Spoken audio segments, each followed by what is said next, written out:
bit of background about myself. So I run a podcast, an education podcast. It's called Traders Brawl, as you can tell. It's Web3. We educate people. What is a blockchain? Just get a quick raise of hands. Does anyone know what a blockchain actually is?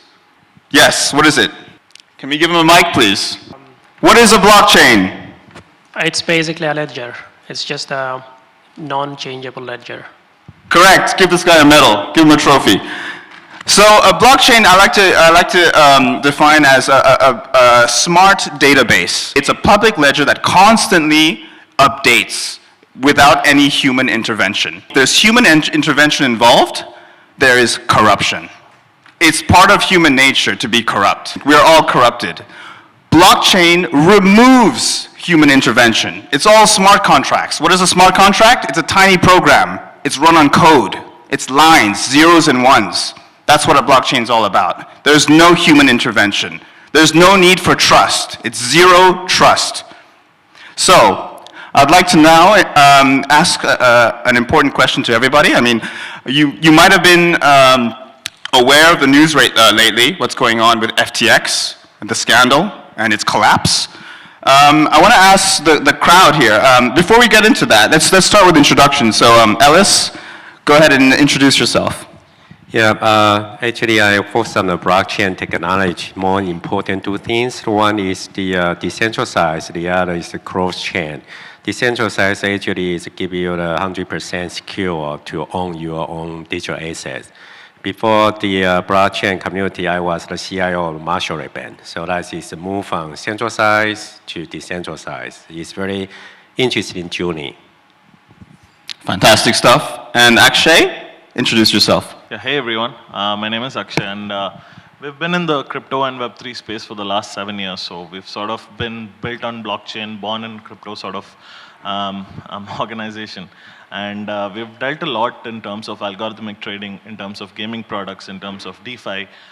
These might be terms that might be a little alien to the Web2 crowd, but we've been really trying to get ahead in the wave and innovate in terms of crypto and blockchain, work with banking partners, work with liquidity providers, and essentially get this sort of technology that's really helping democratize, like the moderator mentioned.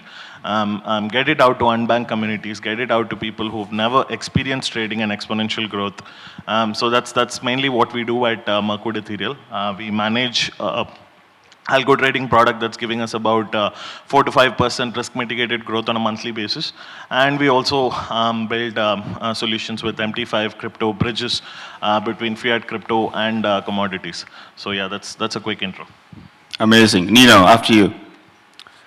Yeah, hello everyone. Thanks for sticking with us. I know it's been a long day for everyone. Thank you to the organizers, to Shafiq for inviting us and hosting this wonderful event for the first time.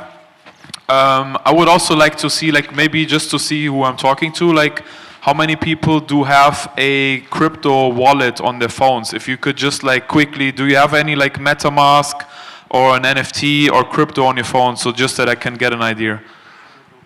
This is fantastic. Yeah. Thank you. So like 50% of the audience, also for like sticking around, like everybody who has a wallet and doesn't have a wallet, I would like to give away an NFT after this panel to have something very tangible and nice one. So whoever is interested should talk to me afterwards, and then anyone, maybe like one of you will get an NFT for free. Why I'm here today, I worked 10 years for Deutsche Bank, originally from Germany, Frankfurt. I've been through investment banking, installing Bloomberg and Reuters terminals, all the way to the back-end IT data center infrastructure for 10 years across the globe. And in 2016, I was stuck in Bangkok. I went out with some friends, and somehow the next morning I woke up in my hotel room and my wallet was gone. I don't know what happened. But my banking card was gone, my credit card was gone. Luckily, I still had my passport. But all my cash was gone, and I had to move hotels on the next day. And it was a weekend, and I tried to call Deutsche. It's like, hey, I'm in Bangkok on vacation. We had a crazy night out with some friends, and somehow all my stuff is gone. But I need to pay for the next hotel. I don't have any like money to buy food or anything. And the customer support at Deutsche said, you know what, we actually just on like mandatory staff for the weekend. Why don't you call us again on Monday? I was like, okay guys, I'm in the middle of Bangkok, I got no money, maybe I can find some food on the street. But there was actually a guy who was dealing with Bitcoin, and he told me, look, if you can get somebody to send me Bitcoin, I can OTC, give you some cash, and you will be good for the next 2 days. So that's my the start of my 6-year crypto journey, and that's why I'm here today. Fantastic. Shantnoo. Great, wonderful story actually. Thank you everybody, and hello to all the fellow panelists here. My name is Shantnoo and my background is payments. I did payments for about 7 years back in the UK and Europe, and that was all about building pay-in and payout networks. I got into cryptos in 2016 with a then startup called as BitPesa. Today they're called as a Finance, and we ended up building the first regulated models between cryptos and money transfers. I remember coming to Dubai in 2017, talking to some exchange houses here and telling them how Bitcoin can really solve a problem. And everybody was like, let's not talk about cryptos here at this point in time. And then I again came back in 2018 with a then exchange called as Huobi, so as a CEO. And 2 years ago, I started this company called as Encryptus, wherein we are trying to integrate the gap between traditional money transfers and cryptocurrencies with compliances, with regulation. Sorry, Adel, a lot of things that you said at the beginning. I'm not a big fan of it because the whole idea, I believe, if cryptos has to go mainstream, it has to go with regulators, with central banks, with proper transparency and KYC. And I don't know, fortunately or unfortunately, but that's what we are building. So here I am. Thank you. Yeah, that's why I'm here. Police officer. Yeah. So yeah, my name is Gio. I'm from Mensa Technologies. I'm working as their risk and compliance officer. So basically, I don't have much experience in crypto transactions, blockchain. I'm knowledgeable, yes, but I have 8 years experience in the remittance industry in the UAE. So aside from relating the remittance to crypto, I'm here to watch these guys. So that's it. Fantastic stuff. So guys, the main topic of today is, as you can see, is blockchain a hype or a reality? So I want to jump straight into it, okay? So we saw what happened with the FTX scandal, and you know, there's a lot of talk about regulation happening. More regulation is needed, more KYC, and more surveillance. We are innovative in the sense that we have decentralization happening, where nobody controls your money. It's decentralized. It's all computers and code. So we are anti sort of KYC. We don't want to have to give out our information, our passport details, our proof of address, our proof of funds, and stuff like that. Now that raises some eyebrows. It's like, so why are you so scared? Why are you hiding? Are you hiding something? But at the same time, it's just your privacy. So why don't we have a conversation about KYC and whether we should have this in place? Because when it comes to sending money cross-border, the blockchain is helping facilitate that in a decentralized way without having to use a bank. We have peer-to-peer systems. I can send money to Nino using Bitcoin, and it's on a public ledger. You can check that out. But I can also send money to Nino using XMR, Monero, and it's not actually traceable. You can't see that. You can't actually see the transaction. You can't know who transacted between us. And that is doable in today's 21st century technology world. So I want to start with Shantnoo, because you mentioned in order for crypto to work, in order for cross payments to actually work, we have to work with the regulators. So Shantnoo, what are your thoughts on KYC? Why do you present the argument that KYC is so necessary? Great question, Adel. And by the way, whatever I'll say in a hybrid way. Why I say is if cryptos have to go mainstream, it cannot be completely technology and it cannot be complete compliances and regulations. What really is happening is we need to understand, okay, here on one side we have got an amazing technology. The industry, as we all know, is worth around $800 billion, right? Just after the crash, it came down to 800 billion. And on the other side, we have got remittance industry that's worth almost $700 billion, the global remittance as an industry, which means just the size of remittance industry is just a little smaller than the crypto industry. The problem comes with when there is lack of data sharing. At the end of the day, what we promote to our users is, A, I need to know that the cryptos we are dealing in are clean. It's not stolen, it's not from hacks, it's not from dark web activities. Do you agree? Like, you can interject me at any point if you don't agree with. Which means I have to run KYT on the tokens. If Mr. Compliance Officer brings me token just because of his designation, I have no rights to accept his cryptos because I need to validate what is the source, whether the cryptos are clean or not clean. So we run KYT checks, right?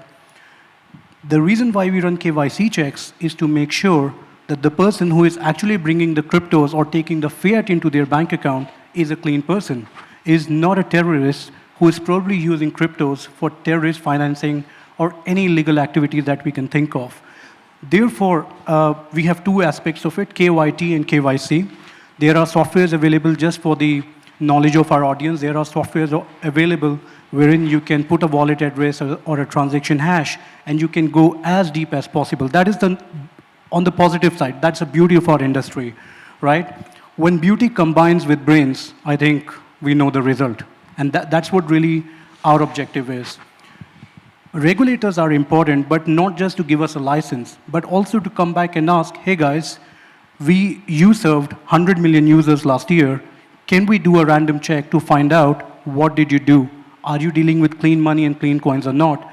And effectively, that's why peer-to-peer is actually becoming a mess, because I have seen incidents. I mean, I was an advisor to another company called Paxful, which is one of the largest peer-to-peer trading platforms. The challenge, what we used to hear from the clients is, imagine I've given you money, Adel, to your bank account, and you have given me cryptos.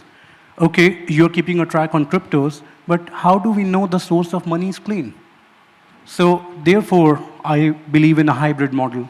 Okay, so I'd like to chime in here, guys. So I want to say, previous to me being in Dubai, I was in London. I made a 180 from ex-regulator to full degen. And I want to invite the audience here, because Nino mentioned that he's giving a free NFT giveaway. Who here is concerned with the source of the NFT, whether it's clean or not? Or are you happy to get that NFT? Any raise of hands? There you go. There's always going to be a compliance guy. Nino, I want to let you chime in this, I think, because you've got a lot to say. Yeah, so over the last couple of days, so I just moved to Dubai also a month ago, so because Dubai is very innovative when it comes to fintech, DIFC is a great area, but also DMCC, crypto, and I had numerous discussions about the different aspects of FTX, right? Every day there's new things coming, like how big is this scheme overall, who is involved, how big is the impact of it, even if you didn't have any tokens on FTX, should there be compliance? For me, going back a couple of years, in 2016, when I started with crypto and I told my former Deutsche Bank colleagues about it, everybody was like, what are you doing? Like, are you doing something on the dark net? Like, are you trying to buy something illegal? Why would you even consider this? Are you money laundering? When it later turned out that, like, actually crypto is the worst thing for money laundering that you could use. It's just plain old US dollar bills, which is used to, like, launder money and stuff. And also with FTX, going back being in crypto for 6 years every day, there have been multiple hacks, right? There has been the Luna Terra incident where the stablecoin depacked, everything collapsed, people lost millions. Back in the days when the first DAO on Ethereum, the first decentralized autonomous organization happened, there was a lot of money. Before that, there was the biggest exchange, Mt. Gox, that was the one, yeah. Mt. Gox was the big one where everybody had their money with them as a custodian. So at the end of the day, my 2 cents for it is what you learn, actually, the one-on-one of crypto, not your key, not your tokens, right? It's about, crypto for me is about ownership, right? It's not about blaming the banks, blaming the governments, blaming your parents, your childhood, whatever about anything. Crypto is about full ownership. You own whatever you do and you are responsible for it. If you lose your private key, it's your fault. If you give custody over whatever you own as an asset to somebody else, I don't want to say, like, I feel really sorry for the people who lost a lot of money, but at the end of the day, we as the consumers, we got to take more ownership, more responsibility, and at the same time also what my colleagues said is necessary, and I think FTX and all of this is going to drive long needed regulation. At the end of the day, my perspective is take ownership, get into it, and if you want to talk about blockchain, at least have a wallet or one NFT or $10 of Ethereum and really play ball before you like talk about the game itself. Essentially, in summary, do your own research. DYOR is the buzzword here. I want to go back to what you said about, you know, when you got questions about, you know, dealing in crypto, and you got questions like, are you money laundering, and stuff like that. Guys, remember, before crypto came into existence, what was the main way of laundering money? You guys remember? This is the most untraceable form of laundering money. Cash. Cash is untraceable, right? There's no way, if I give this to you or you can't trace that. But in crypto, it's a public ledger. It's on the blockchain and it's online, it's like ongoing evidence. You can check that, it's traceable. Now, of course, there are some exceptions, like Monero. So back to the source of funds, you can actually trace where the money came from. But this $200 dirham, I have no idea how much cocaine is on it. So I'd like to give Gio a nice invitation into this conversation because he's a compliance guy. What are your views on crypto being used for cross-border payment and your thoughts on it being, you know, on CBDCs? Actually, crypto being used in cross-border payment is really great. Actually, I made the research about this. So, let's see. During the day, everyone is asking, what is the future of fintech, WPS, financial incursion? Well, as per my research, crypto can do everything. So it is the future beyond the future. So that is my opinion. So what the CBDC or the crypto central bank digital currency will do is that it eliminates the middlemen, like correspondent banks. Let me tell you a story about my experience when I was in the front line. There was a customer who wants to send money going to Russia. I don't know the bank. It's like a rural bank inside that country. So I tried to help her. I called the back office. They said they can. So what are the requirements, I asked. They said, I need 2 IBAN numbers, okay? And how much time is it gonna take to transfer the money? Around 7 days or more. And how much does it cost? For going to our correspondent bank in Russia, that might cost around 60 dirhams, plus additional charges when you transfer the money to the rural bank. So, oh my God, that's too expensive, that's too long, just to transfer money to his own account. So, this is what the CBDC or central bank digital currency will came into the picture. It cuts the middleman. So, wherever you are internationally, you can instantly transfer your money. But there is a setback. Right now, CBDCs from in the Gulf region, other countries like UK, is in a research phase, so it's not really dependable. If CBDC is implemented, it would only be used domestically. The reason why is because there will be what you call this interoperability issues. Like it's coming from central bank to central bank. So central bank has its own policies. Another central bank will have their own policies. So that would be the issue. Aside from that, there are lots of questions with regards to crypto remittance. It's the unknown, actually. We don't know what will happen if we start the remittance industry using crypto. Some might say that crypto might have a great effect on the economy negatively. Others might say in the remittance industry, it would lessen the cost, it would lessen the time, hassle-free services. So it's, again, it's a venture to the unknown. Okay, makes sense. Lots of questions regarding whether we should use cryptocurrencies, which are traceable. I will reiterate that they are traceable. They're an ongoing ledger. You can see the evidence. But now I want to allow Ellis Wang to chime in here, because Ellis is working on a decentralized exchange, and he might have some different views about the questions that Gio raised. So Ellis, over to you. What do you think about using crypto for making international payments? Yeah, actually, the quite interesting story is like when you have a cash, you will put your cash into your pocket. Why? Because you want to own it. Why you need a bank? Because you have a lot of money, so you hope the bank can manage the money for you. Then bank collect a lot of money. So based on their profit strategy, they define a financial program for their customer. And why need the KYC? Because they need to know who you are. And they build a centralized ledger to keep all of the book. So that's how bank work. Why people need this? Because the money, the cash, not digitalized.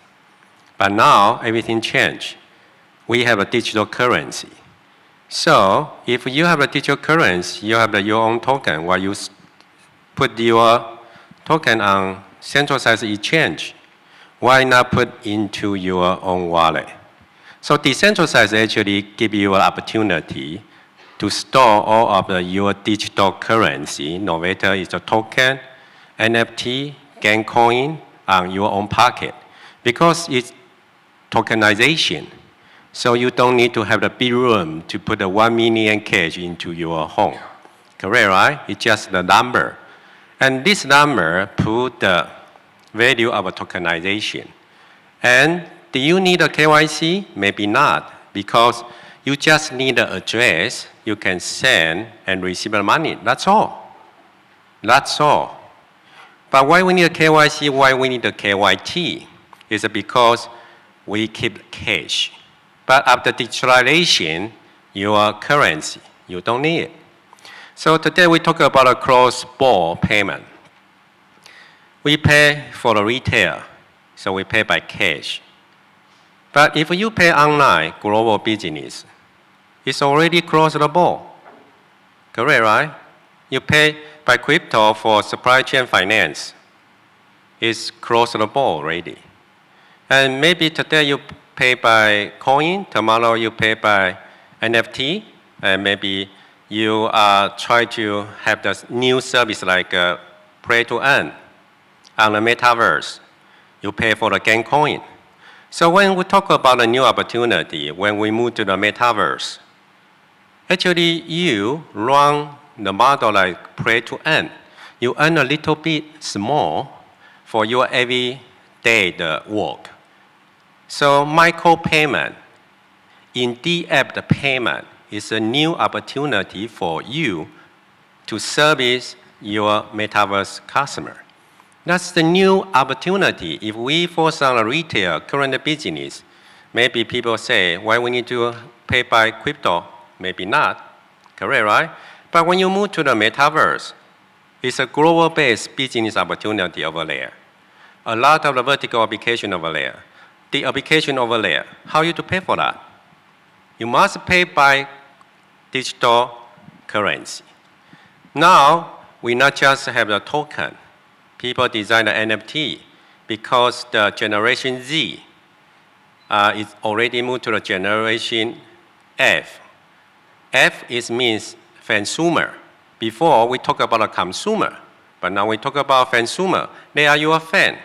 So they buy your NFT. They create and contribute some of the content with you, with the brand owner. So that is Web 3.0. It's not just a buy and sell relationship. It's called create the new partnership with the service provider. So everything changed now. So if we keep the old thinking, we still use the cash methodology to think about blockchain digital currency, of course, you cannot find a new opportunity. But if you think about next 5 years, everything is more on the metaverse, how you to service your the app by cross-border payment. I think that is a more interesting topic for us. Yeah, the idea of cross-border, when you send money from one address to the next, there's no border really. It's just you give me your address and I send it to you. So I feel like this is already happening and it doesn't really need a question. What he said, lots of buzzwords here. NFT stands for non-fungible token, which means that it cannot be exchanged for something else of the same. It is only one of a kind. So if I want to pay Nino, I can wire him an NFT of the same value if he wants that. And then he can sell that NFT into cash and convert it. That's very easy. So all you need is an address. And he was touching on the unnecessary need for KYC. You don't need to give us your information about where you live, your passport, your ID number, and stuff like that. You can start making peer-to-peer payments without all of that.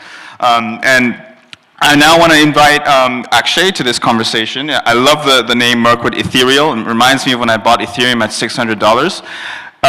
Why don't you chime in here, because I want to get your view on whether you're on the crypto side, are you anti-crypto? What's your opinion of using crypto for making payments?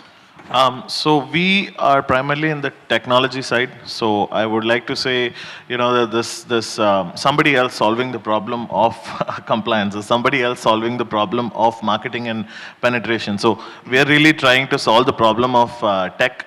In terms of how better we can deliver value to customers. Like for example, use cases for NFTs, right? How do we help smaller businesses essentially take NFTs, not just as an instrument for payment, but as an instrument for loyalty coupons, as an instrument for storage of value.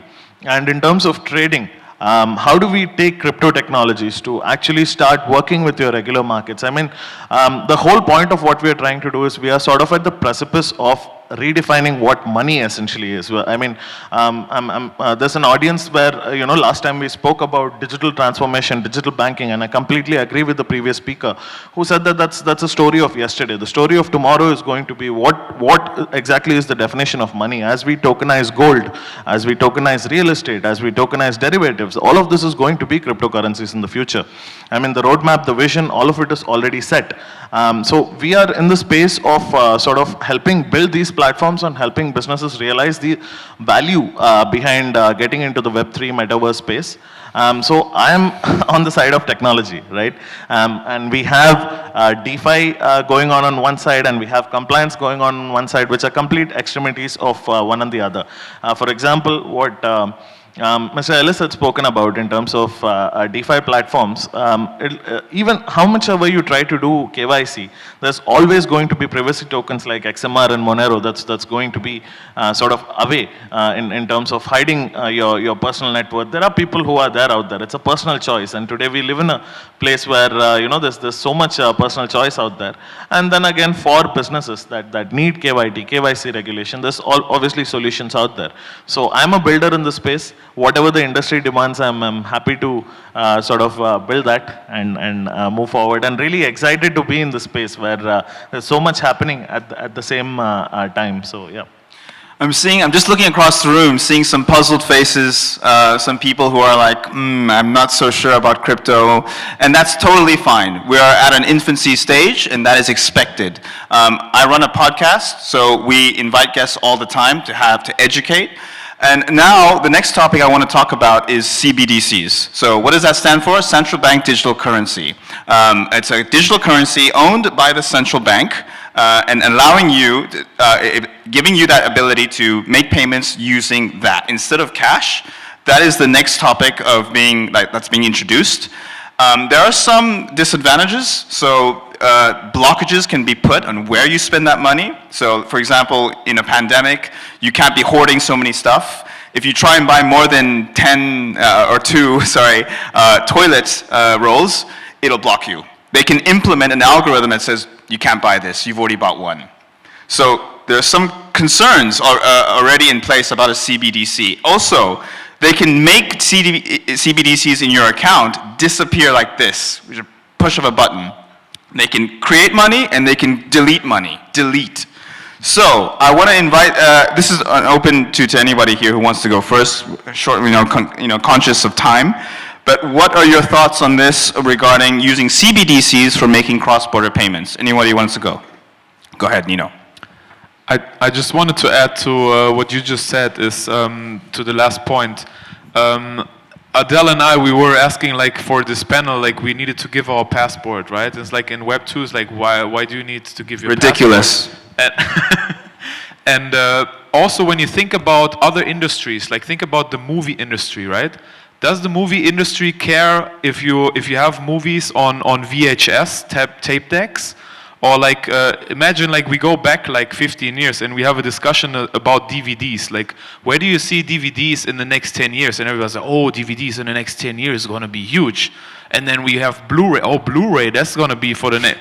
Who still has? I think my point is also to like give you maybe the audience a perspective on how to view the whole topic. Like for me personally, it's not compliance versus Web3 or traditional banking versus new banking. It's something inevitable that like there is new technology and people are going to use it. People are going to also like bad actors in the market are going to weaponize the technology like every other technology that humankind has invented. There are people who weaponize it and there are people who use it for good, right? So I just wanted to add to that, like we are still in the stage where we have like VHS type of blockchains, and I'm pretty sure there's going to be DVDs, there's going to be the Netflix of the future where you don't even have a physical thing. It's already digital, and then maybe there's going to be something that nobody can imagine as of right now. Just wanted to add that to the last point, and just then quickly to CBDCs. My personal journey, I'm a complete advocate for total ownership, freedom, privacy. I think every human being should be lifted up to their full potential. And if you consider these things, I'm personally very against something that is so centralized. And I know that it could have like benefits. I'm also concerned. At the same time, everybody has to like position themselves in the world. Like, what do you want to represent? So a quick chill to my project, what I've been doing after six years consulting other projects to launch their own token, DeFi platforms, and NFT projects last year. I decided that I want to create an infrastructure. I want to create a layer 1 blockchain that is not technical, because I think overall still the biggest problem is not like FTX going down and some bad actor frauding everybody. I think the biggest issue is that blockchain and crypto is just too complicated for the regular person. And nobody is, I have this comparison that like everybody's building kind of like Windows Lenovo laptops. They work, right? You can have Excel, PowerPoint, and Word on it, but you can also have a nice MacBook that runs on iOS or Macintosh, which is something nice that you can show off. It is a great user experience. So I personally believe in order for, back to the topic, like is it a hype or a reality for the future? I think there is a big space for people who are focusing not on developers and on all of these like challenges. They're going to solve themselves eventually over time. We have to focus on making it user-friendly. And then also, I'm a young father of a family. I have a 3-year-old boy, and my next boy is coming to this world in January. This generation, they don't even care, right? If you talk about VHS or tapes, they don't even know what that is. For my son, it's normal that he goes to Spotify and he can already turn on and off the Wi-Fi. He cannot even read, but it's intuitive. It's a great user experience. And I think this is what's lacking the most, and everything else is relevant. But for me personally, I'm totally against CBDCs. I'm more for decentralization, but okay. I also don't believe... No, that's good. That's good. I want to give everybody, because we're conscious of time, sorry to cut you off. I want everybody to give a closing statement now on their view on CBDC. So Nino, you've done yours. Let's start from there. So go ahead, Gio. Just 1 minute, keep it brief. Like I said earlier, crypto has a big potential for the future. I'm actually positive about CBDCs because I'm pro-regulation. Like, we cannot let something go around freely. It should be guided. Like, like what happened with the FTX and some other small instances like NFT games, which has mismanaged tokens. So I believe that in the future, involvement of CBDCs and regulating it would be very good for every country's economy. Okay, go ahead. I think now my response you'll find is completely a U-turn to what I said before. Purely because I think it's technology and the usage and implementation of technology that's very important. I'm personally not a big fan of CBDC purely because of some very important points that you said there. Delete and restore, print as much as you want. I don't want anybody to see where am I spending money. Am I spending money on pornography, on adult sites? I mean, that's a reality, right? I don't want anybody to know what do I buy for my groceries. As simple as that. However, the way regulators are looking at implementation of blockchain is completely wrong in my personal opinion. What we need to look at is the usage of blockchain, that's Bitcoin, stable coins, etc. With decent regulation, I always believe like you cannot have too loose and too tight regulations. What we need is balanced compliances to have a global standard body that implements. I know it's easier said than done, but to answer your specific question, I feel that the implementation of technology is what matters really. And of course, there has to be more bodies, more regulatory bodies, not just to give me a license, but somebody to tell me that these are the expectations, and we don't follow the expectations as per the traditional laws, but with the modern laws is what I look for, like audit a smart contract. So, Okay, good. Okay, Akshay, pro or anti? What's your position? So I completely agree with Mr. Saxena. From a tech standpoint, CBDC absolutely does not make any sense because it's just a way to sort of reduce the cost of printing money, reduce the cost of circulating money, and essentially speed up the process of inflation. That's what I think would essentially happen if CBDCs are implemented, because right now there is a cost factor to essentially print and circulate more money and get it through the community. And when you have CBDC, that's essentially taken out of picture, and things become much more easier in terms of doing that. And a real cryptocurrency needs to be deflationary, it needs to be decentralized, and CBDC should not be mixed with cryptocurrency in any way whatsoever. It's just a digital currency, it's virtual money, a number on a dashboard, that's just backed by a central bank. It's again, going back to paper ledger, so yeah. Fantastic. Ellis, what do you say, pro or anti? Yeah, I think the CBCD is based on the peer-to-peer architecture. It's have the more efficient and productivity. That's why, no matter you are individual or you are enterprise or you are government, because peer-to-peer transaction always have the good efficiency. Compared with the current SWIFT system, many middlemen over there, so you need to T+1, T+5 days, then see the money. So I think the CBCD is a must for enhance the financial service. But another thing we need to take care is the digital human right, how we to balance that both together. I think that is the things. Fantastic. And that's a wrap. That's a wrap. Thank you very much, gentlemen. Great synergy. So much controversy around this topic, right, Adel?